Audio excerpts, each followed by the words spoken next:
Hey folks, welcome to the 30 Days to Learn Adobe After Effects course. My name is Vincent Nguyen, and today in this lesson we're going to be talking about vectors, PSDs, and rasterizations for those types of layers and images within After Effects. So first things first, let's go ahead and talk about PSDs because I feel like PSDs are more common to use, especially for beginners within After Effects. So you may be using PSDs for a myriad of reasons. For an example, maybe you're doing something for a logo, or maybe you're trying to composite your shots in. A lot of people use PSDs in their After Effects workflow. So let's just take a look at how you would import those and some of the different options you have when importing those things. So I'm going to double click into the project media panel, and I'm going to import a PSD here called the new MacBook Pro. And I'm just going to import it in.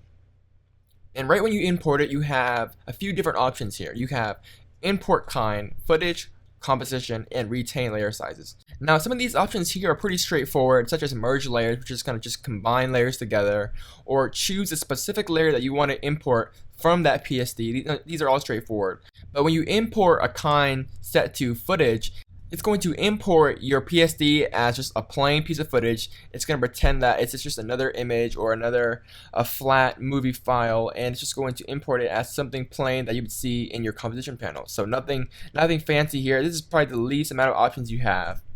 Now, you can actually set the import kind to composition, and that's going to give you a few different options here. Now, when you import kind as composition, it's going to import your PSD as if that PSD was a pre-made composition. So it's going to be its own composition here, and we can set it to editable layer styles, so we can go back and refine those layer styles because After Effects also has layer styles.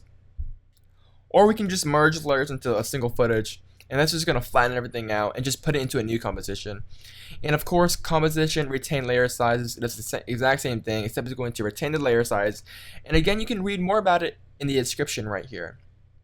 Most of the time, I select composition, and that's just going to import the PSD as a new composition, as you see here. And all the layers, all the shapes are in here, and as you see here, it's really flexible, and you have a lot of control and fine control over your PSD and the contents of your PSD. And then from here on out, you can just make your edits as necessary, bring it into your scene and such like that. So really straightforward. Let's go ahead and talk about vectors and rasterization now. Now, vectors are a little bit different. They behave differently, and they're very common for logo designs and typography because a lot of people may design their logo in Illustrator, and you want to have a vector file so that you can scale it up, scale it down, no pixelation problems, nothing like that. And it's just more customizable, and you have more control over the paths within Illustrator. So Illustrator is really common for motion graphics especially. And so I have an AE Tuts logo here, and it is 543 by 155, and it is an AI file, so an Illustrator file. And when I import it into After Effects and just drag it into the timeline here, you can see that we just have our plain AE Tuts logo. So in Illustrator, when you scale something up that you created within the application that's at vector file, it's going to retain its sharp, crystal clear edges and stuff like that, and it's not going to be pixelated. Now watch what happens when I scale up the AE Tuts vector logo here.